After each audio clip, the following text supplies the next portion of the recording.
Hi everybody and welcome to another edition of We Are Mission, a podcast of Missio Scotland. I am Gerard Goff, the Communications Officer, and here on our Mission Month, We Are Mission, we have Beatrice Gardner, who is a parishioner of St Teresa's parish in Dumfries and also a coordinator of the Ababa Project, through which Missio Scotland has helped to fund a project this year in Ethiopia. Beatrice, thanks very much for coming on to speak to us. You're welcome. Thanks. So, Beatrice, just tell us a wee bit about yourself first and foremost. Give us a wee bit of background into yourself. I'm a Christian. I'm a Catholic Christian, and I'm a member of St Teresa's parish in Dumfries. Although I live between two parishes, so I flip between two. I'm always on the road.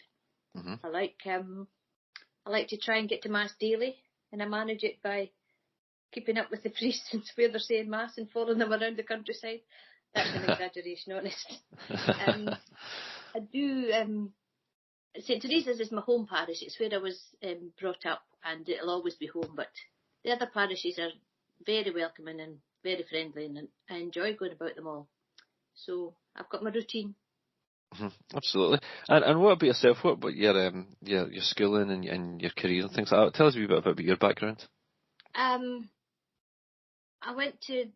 I started school at St Andrew's Parish, St Andrew's School in Dumfries. Mm-hmm. I think at the time there were like two different intakes, and I was the latter of the two because I was quite young compared to the others in my class. But I was only there a short time before I went up to the new school in St Teresa's, 1963 I think it was. Mm-hmm. And it was, I could walk to school. I didn't have to take a bus or anything. Mum and Dad both worked, and we got put out in the morning and were allowed back in the evening. It was the same for everybody. We had a lovely time though. It was a really good school, and we were all, dead keen for it to be a success. It was really nice. Then I went on to secondary school. I went to the Maxwelltown Benedictine Convent School. I found that it was like going home as well. It was really nice. Felt very nurtured and cared for. My education wasn't great, but that's got nothing to do with it. I did enjoy it all the same. Mm-hmm. I wasn't a very good student, to be honest. I liked to play too much and talk too much and etc. What sort of things did you enjoy though at school? Was there anything that stood out? I did enjoy dressing design. I was actually quite good at dressing design. It's about all I was ever good at. And I had thought to go to Doe School, they used to call it. I can't remember where it was. It was Glasgow, I think. And I was going to apply, but I failed one of my hires. So I thought I would just stay on and do it again. And, well, I was encouraged to stay on and do it again. And I had a lovely year in sixth year where all I did was one class. Mm-hmm. Just dressing as what did I have to take? I took modern studies. And I thought nobody failed modern studies, but I managed to fail modern studies. Then I was left with I couldn't get in because they put it up from 2 hires up to 3 hires. By that time, I didn't have 3 hires and I couldn't go. So the nuns wondered what would they do with me. So they sent me to Spain for a while. Wow. A friend, a kind of convoluted story, but basically a friend was bringing some artefacts over from a convent in Paris, and she had a family friend in Spain who needed someone to teach their children English. So that was where they sent me. Well, I wasn't sent. I volunteered. Of course, I went freely, and I loved it. It was wonderful. I really enjoyed it. Absolutely. So then I came back after an academic year, whatever mm-hmm. that would be like. I came back in July when the schools broke up, and then I went. I had a wee break for a while, and then I went to work for a friend that was opening a betting shop. Right. And I'd never been in the bookies in my life. I don't think. But it just suited me somehow. It was a temporary filling in thing, but I got on great with the old men. My mother was horrified, but and the nuns didn't understand what I was doing, what I was working. But it lasted 18 years. I could hardly believe it. When I left, I had been there 18 years. Been in them all. Ladbrokes, Willie Hill, Coral. Done the rounds. In your kind of your early life, in school and things like that, just how important a part did your faith play?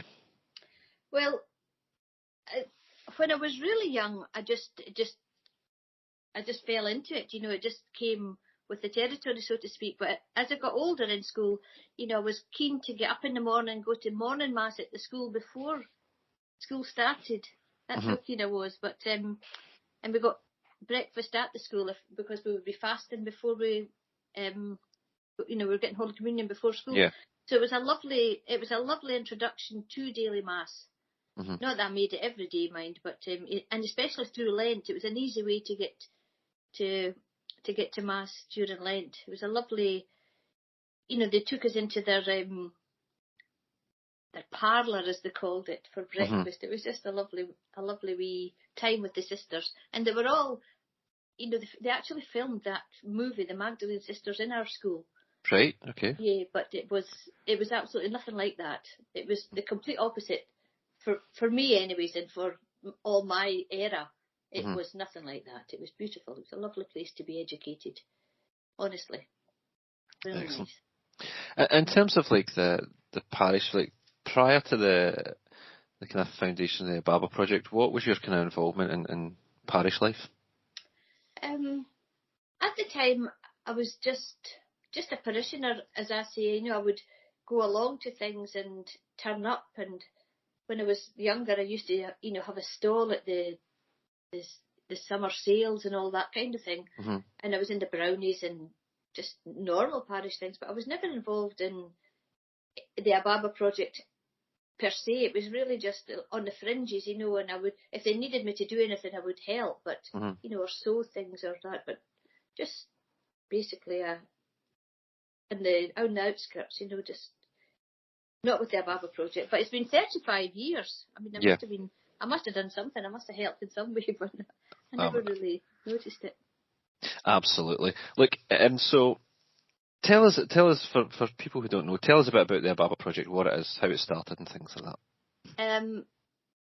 Well, for those who had televisions, and we never had one, John and I, it was apparently the screens were full of Michael Burke and Midge Ure and that Irishman, what do you call him? Bob Geldof. That's the one. Yeah. They were all, shouting about the poor people in Ethiopia, and apparently the pictures were awful. And I really hadn't been terribly aware of it. I just never really saw the photograph. But once you'd seen the photographs of all these poor souls, they're so hungry and swollen bellies, it was just dreadful. We decided that we would try and help as well, but we had a link to Ethiopia here in Dumfries and Galloway.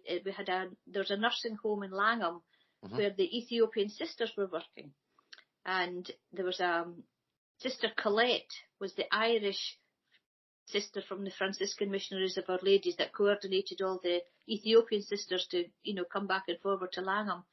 They were nursing there and learning English.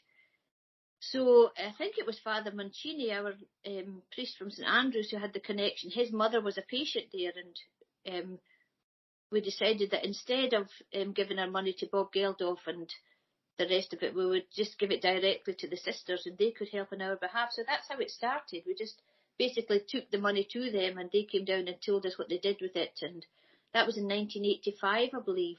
And it just went from strength to strength. And each parish priest supported it, of course, and they were all very, very conscious of the efforts that were being made and tried to encourage us. But it wasn't until Father Jim came in 2010, I think it was, and he wondered when had we last been. Well, we had never been, so we decided he decided there ought to be a visit from the parish. And since then, it's just gone from strength to strength. It really has boomed. It's quite a turnover, actually. I think last year we sent something like £6,000 to £8,000 to them. Was that the year before? I'm not sure exactly, but it's a phenomenal amount of money that we can muster in such a wee parish. It's more than just our parish now as well. As Father Jim's, his duties increased. He's in charge of Holy Trinity, and he looks after St Luke's in Moffat. And there are other folk that have nothing to do with the church that help us as well. They support us, and they're members of what we call the Teach Project. It's we used to call it Teresa Educating a Child, but because it's included in the other parishes now, we just call it teaching and educating a child, and it's a lot of money. It's a lot of work, but it's very, very worthwhile. Everybody loves the Ababa Project. It's really close to our hearts. Yeah, in terms of, can you remember what some of the first programs that were supported through it? Yes, there were mostly mother and baby clinics, and feeding the kids round about, and they were quite well organised, but everything was kind of slow, and everything was old and needing renewed. So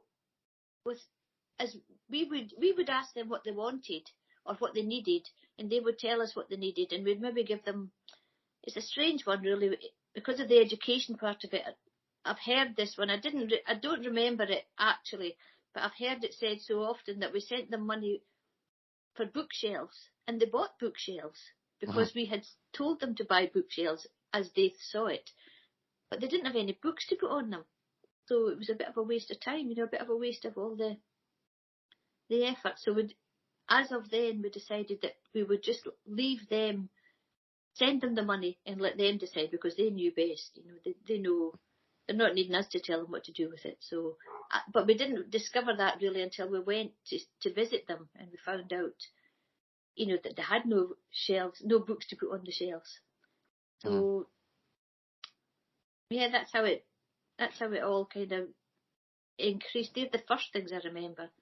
But then there's an eye clinic now, and there's there's all kinds of things. They have, they can do operations. They have cesareans. They don't lose nearly so many babies now. They used to lose an awful lot of children because there was no midwife. So they trained up a midwife with some, paid for her education, and they've got a team of midwives now, and they've got a maternity hospital. It's really getting very big. I think there are more than us supporting them as well, because we couldn't do all that. But some Italian churches, parishes support them as well. But it's marvellous to see how it all works, and a bit scary as well when you're inside the compounds, and they've all got walls round about them, and a couple of soldiers at the gate as well. With a gun just for security. But it seems to all, they know what they're doing. It all works very well.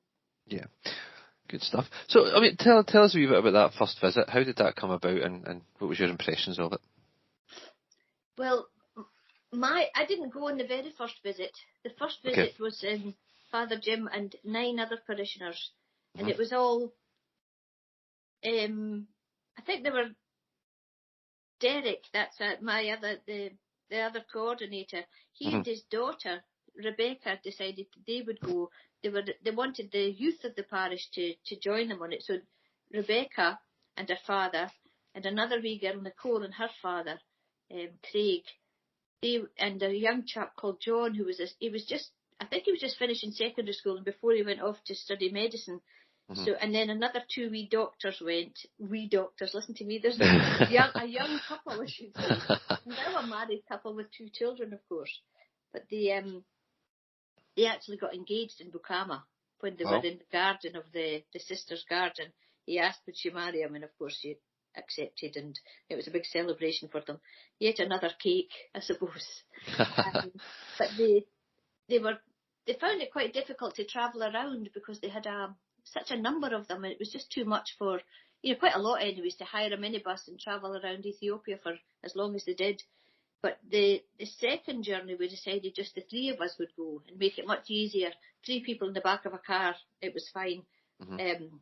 Derek and his daughter Rebecca came. That was their second visit, and I went with them. That was my first visit, and I was just overwhelmed by it. I just decided that I would go.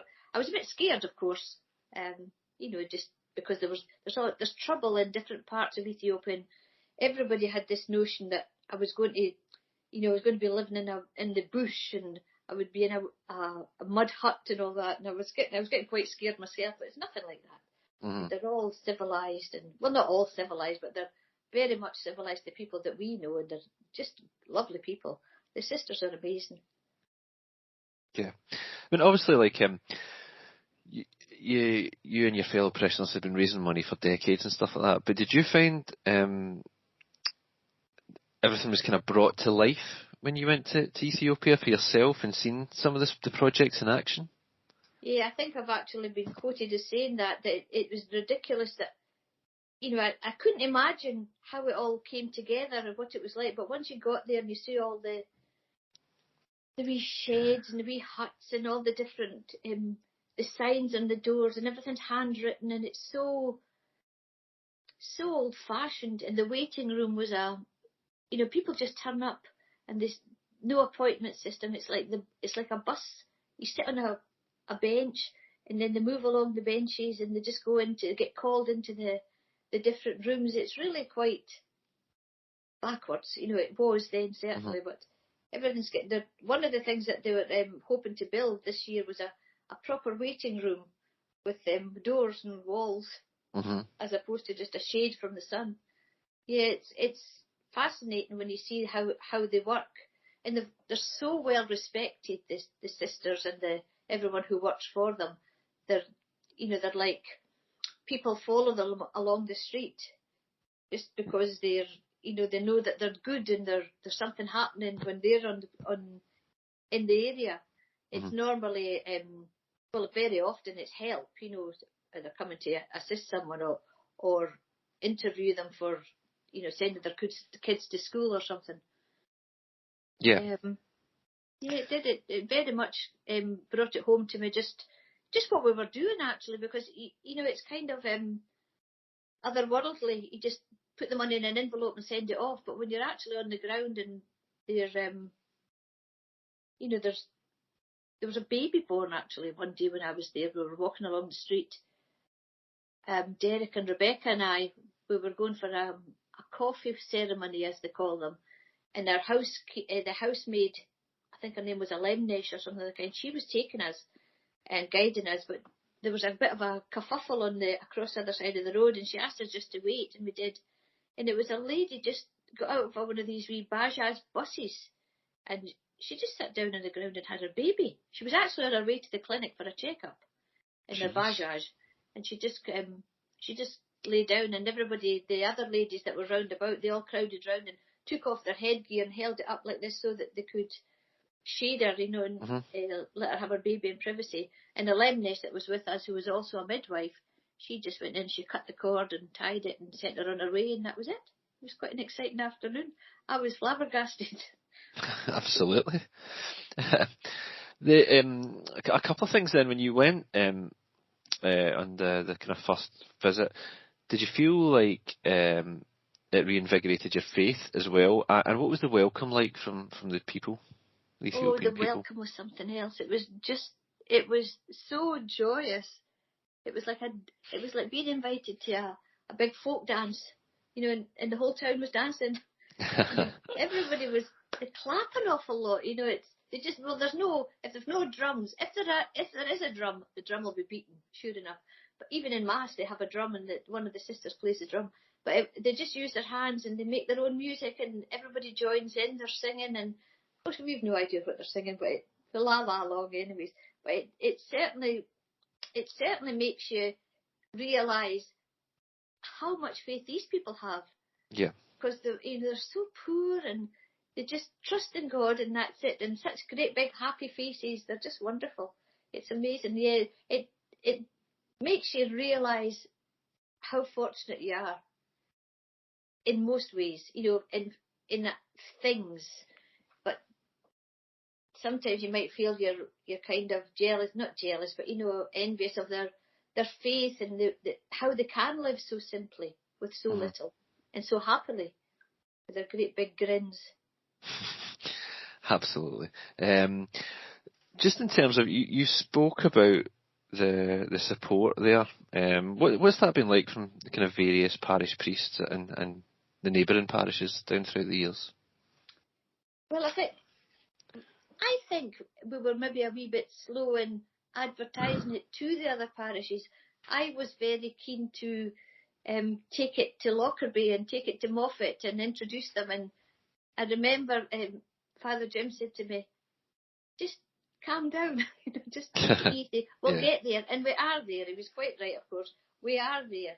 And they're very much involved now. But I think probably felt that I was just a wee bit too eager, But the people in the town are very good as well. The Dumfries folks, they support the charity shop and they come in and ask what it's all about, and and they don't know who we are.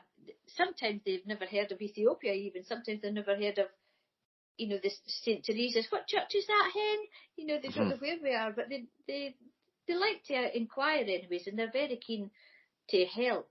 An awful lot of people do things for us, put on the likes of the Dumfries Male Voice Choir just had a concert for us in St Teresa's Church, and all the ticket money was handed over to the Ababa Project. I just think that's absolutely wonderful.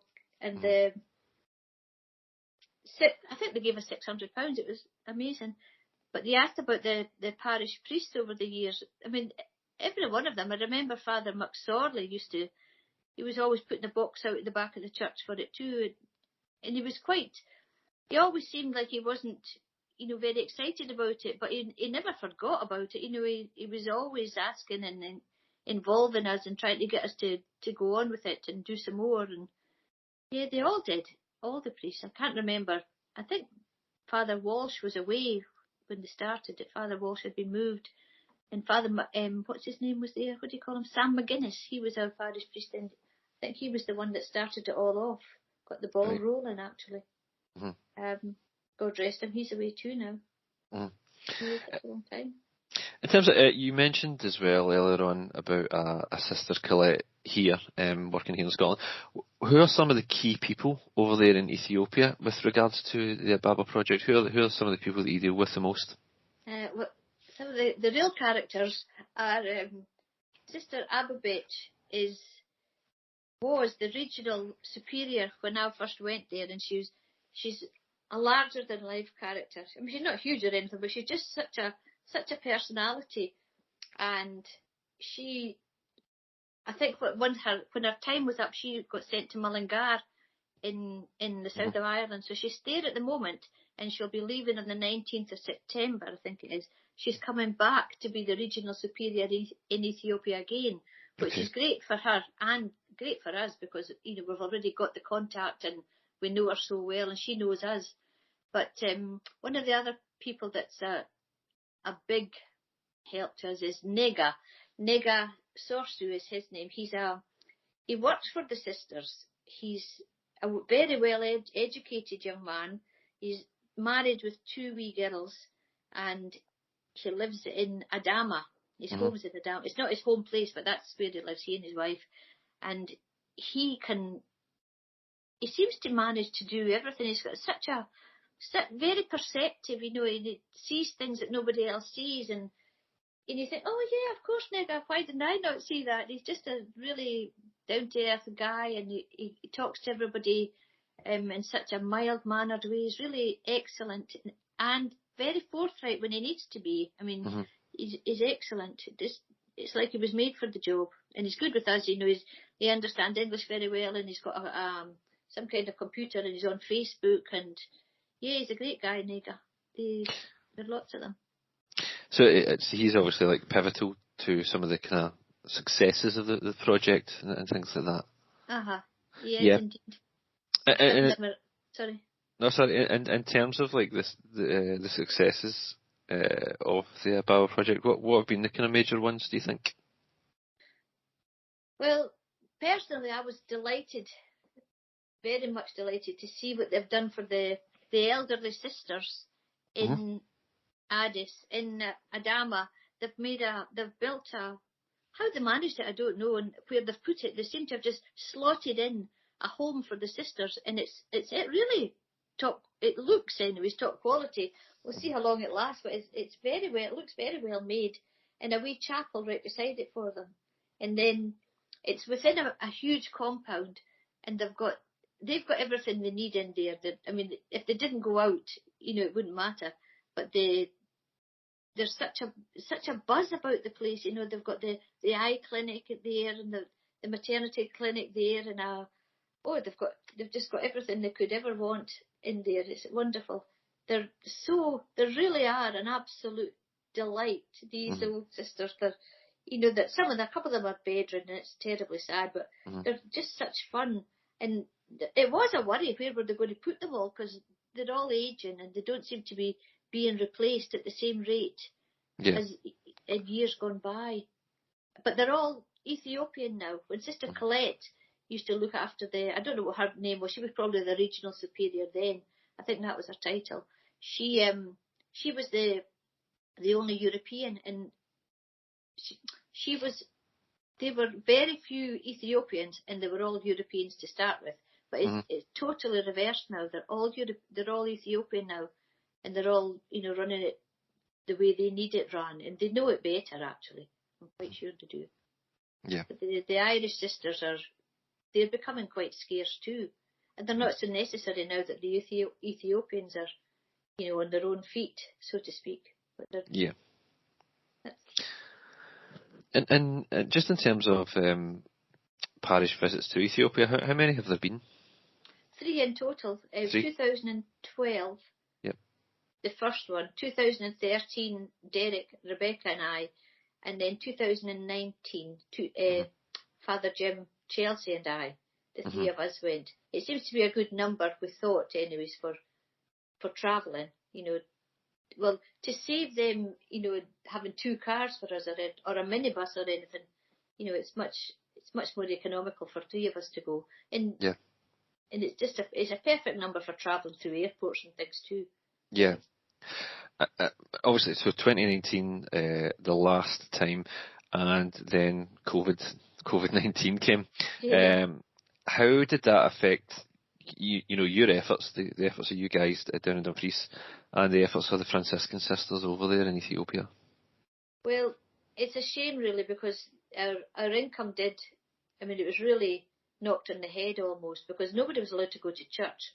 And even though some people, are on pay by standing order, their subscription for the sponsorship for Teach, that carried on, but you forget how much of it is, for the general fund, how much of it is from the wee box that goes around the church for the loose change and that, and how much of it is just people at church just put something away for Ethiopia. There's so much. It was all, I would say it was probably about half the amount that, we were able to get. But, we managed. And one month, I don't know how it happened, but we forgot to send the monthly money. And Nega, poor man, he just presumed that we didn't get enough money, or we didn't have it, or, nobody had given us any money for them. And he never said a word. He just cut his cloth and got on as best he could. But once we found out, we were absolutely mortified. But we sorted it, of course, as soon as we. And then he said it was like he had been saving up, because he got double payment the next time. Yeah. Oh, poor boy. But you used your was it your haberdashery skills to good use during the pandemic? Is that right? Oh, I did. My so-called skills. Yes, I decided I was asked to make some masks, and I did, and I quite enjoyed it. I did, honestly. At first, anyways. Well, I had a new sewing machine, anyways, and it was like, a new toy. It's like you men getting a new drill or something like that. So I had made them and kept making them, and then I started making them in Scottish flags and then Italian flags for all the Italian folks, and it just went Ethiopian flags. Oh, it went on and on and on and on. I think by the time it was finished, I think we had made £6,000 worth of wee masks at £3 and £4 each. Posh ones were £4. That's brilliant. No, that's really innovative, to come up with that, especially during that time. It was actually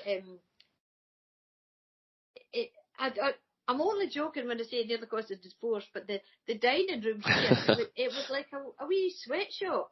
It was just absolutely material everywhere, and sewing machine, ironing board. I had 3 sewing machines on the table at one point, just to save me having to set them up in different colours. I borrowed a couple, and a couple of 2 ladies at Lockerbie actually gave me old sewing machines to sell, so I used them for sewing for a wee while as well. People are amazing, they just seem to turn up with whatever you need at the right time. Great. Absolutely, that's great. So have you guys got any kind of visits planned in the near future? No, not that I'm aware of, but I was talking to Sister Ababa the other day, and I said I would love to, to be able to come again before I'm too old, because, I'm getting on. Well, everybody's getting on. We have to, and the sisters themselves, I dare say, but I would really love to go again, and I would love to. She says, you will. But I had hoped to go to Mullingar before she leaves there, but I don't think it's going to come about. John, my husband, said he would take me and would take the car and we'd go up to Mayo to go and see her in Mullingar and then go up home to Mayo and see them all up there. But apparently this dog, we've acquired a dog, and the dog needs a passport, and we were going to take the dog, and we just thought he'd just jump in the car, because we had actually organised to go to a wedding in 2020, I think it was, and we had paid the ferry and everything, but we couldn't go. So it's cancelled. So we've got that sitting, to use, so we thought we'd just use it, but it's not going to happen. But I would love to be able to go to Bukama again, or anywhere, just to go and see them all and see the progress, because there is progress. You can see a great change since the first time I went. I mean, it was 7 years in between the two visits. Yeah. And even down to the pharmacy, they seem to have they've built a wee pharmacy as well. They see they're all wearing nice white clothes, whereas before they were, just in what they wore. They didn't have pristine uniforms. They did have something, but they were maybe blue or something of the kind. But it's beginning to look like a real clinic, a real hospital. It's amazing. And their bedding and all sorts of things. There's much more comfort in them and such. So, the standard of living's kind of improving and so on. Yeah, everything is. That's brilliant. In terms of your visits, when you've been out there kind of on the ground, so to speak, what have you seen as some of the kind of main issues that seem to be facing the people that live in Ethiopia? Well, the weather's a terrible thing. It's either too hot or it's too wet, it seems. And they seem to lose their crops readily, and then there's no water, or there's too much water, or there's flooding. They're very dependent on the weather, and they've no, they don't have you can't just phone the council and tell them to come and fix it. It's all hands on deck, or do without, or move out, or the house gets washed away. It's really hard. It's a hard question actually, because there's so much can go on. They've got a civil war going on as well, and everybody's terrified, and folk getting killed, and it's the poverty. It's shocking. There seems to be such a waste of houses have been built for the poor, but they're not finished. Thousands and thousands of them. When you go down from Addis Ababa down to Adama, and you come to the outskirts of the town, there's blocks and blocks and blocks of them. It's like I don't know how to describe it. It's like they're deserted. It's like they've been bombed or something. Yeah. They've just never been finished. They're horrible. I don't know how they'll get over that. I mean, in terms of your visits as well, what have been some of your kind of favourite memories? What are some of the things you've taken from being over in Ethiopia?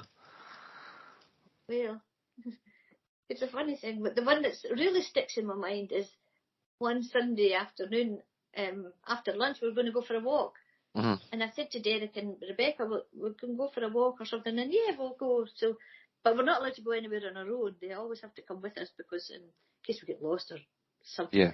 So, Sister Amsala, Sister Hemono, and the male nurse, I can't remember his name, we decided there were 6 of us, so we'd go on this walk.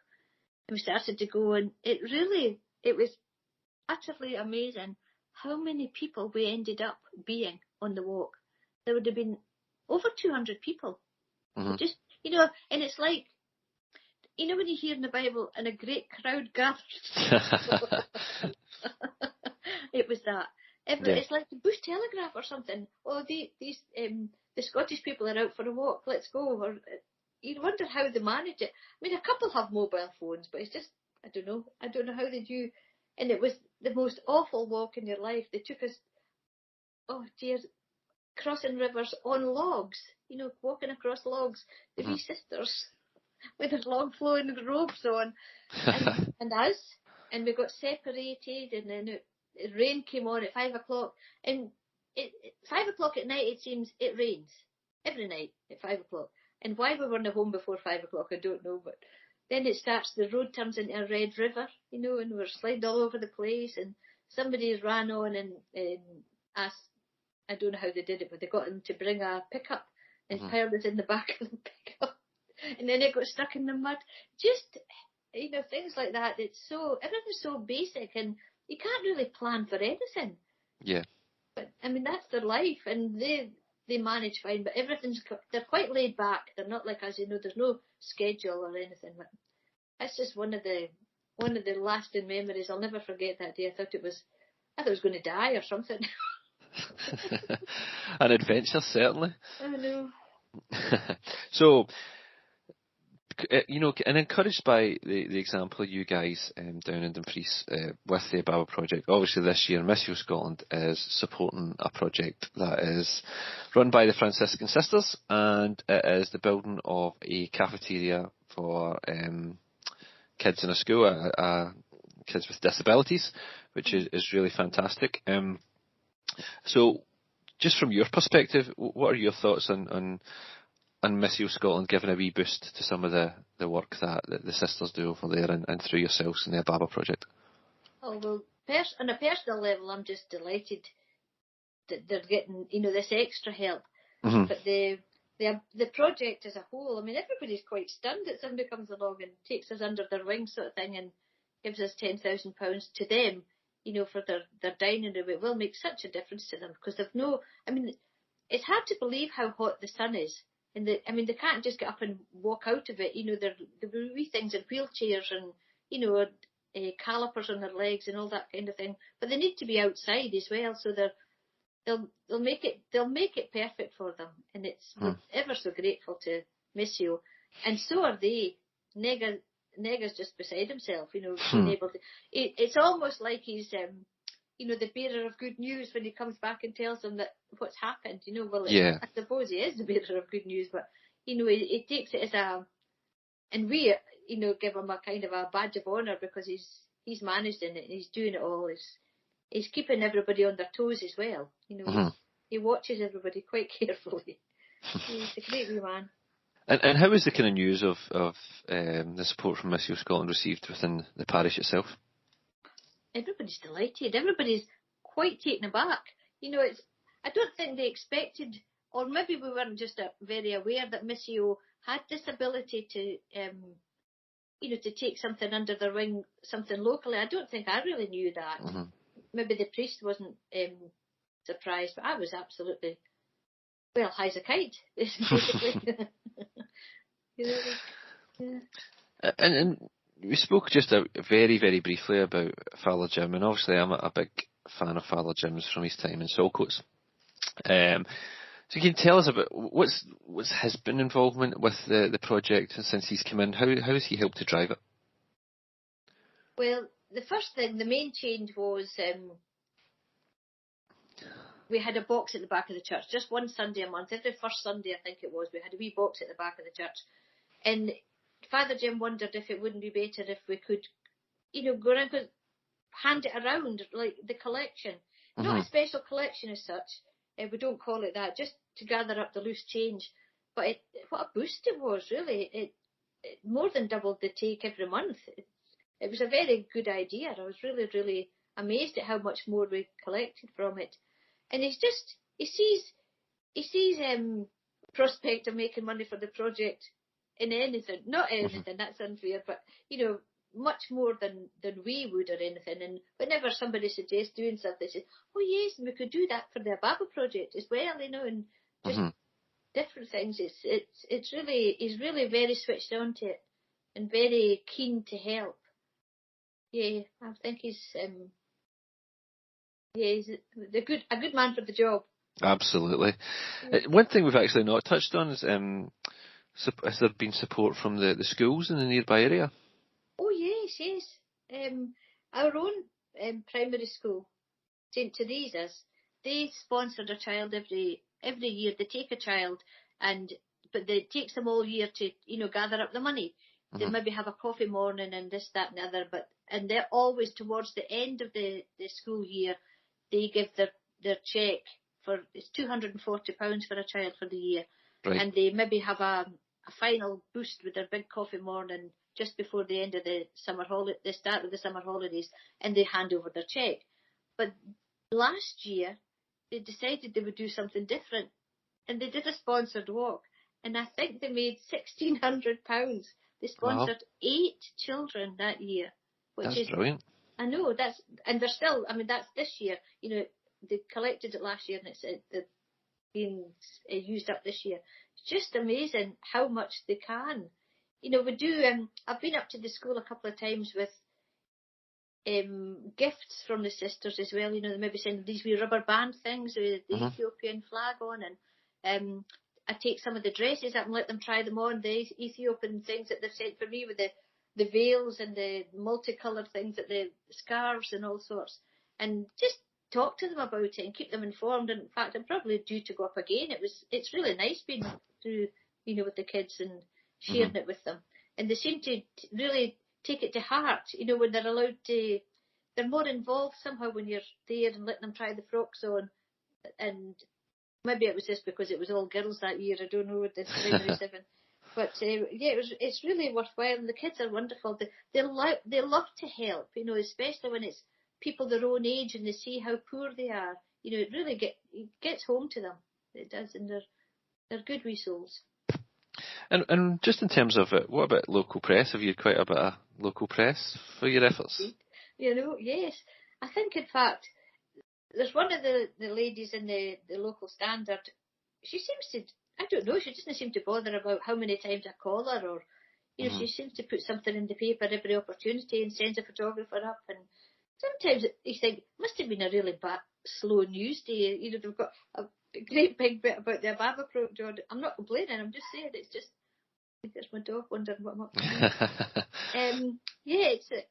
They're very good. The and St Andrews and all the other churches round about, they're all, they know the Ababa Project now. It's like a thing, if you know what I mean. It never used to be. They never used to know what we're talking about, but everybody seems to have got it now. Yeah, that's long may it last. So, and if you just thanks very much for your time. But just before we finish up, tell us about some of the future plans for the Ababa Project. Well, we're just going to, as far as I'm aware, anyways, Gerard, there's nothing new to be done, in the sense that we're not going to change, as far as I know.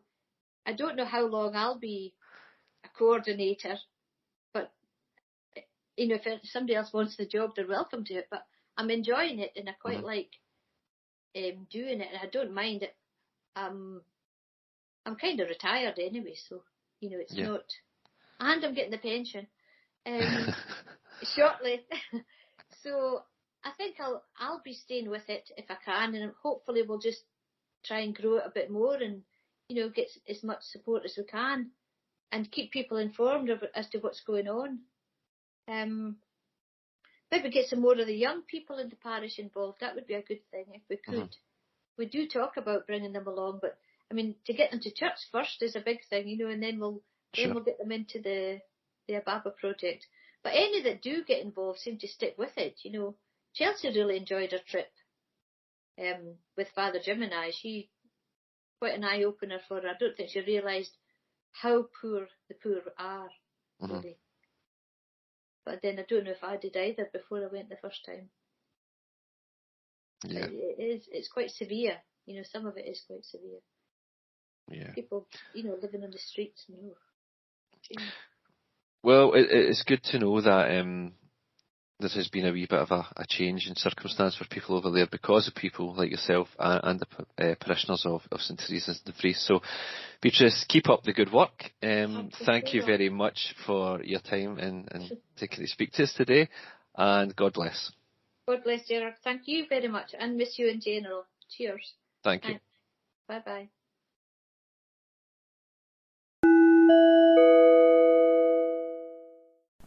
Missio Scotland is the Scottish branch of the Pontifical Mission Societies. the Pope's official charity for overseas mission. To learn more about the work of Missio Scotland, you can visit our website www.missioscotland.com. You can like us on Facebook, www.facebook.com/Missio Scotland. You can also follow us on Twitter, Missio_Scotland, and on Instagram, Missio Scotland. If you would like to donate to Missio Scotland, visit www.missioscotland.com/donate. You can also call us on 01236 449 774 or send donations to Missio Scotland, 4 Laird Street, Coatbridge, ML5 3LJ. Please keep us in your prayers. Thank you and God bless.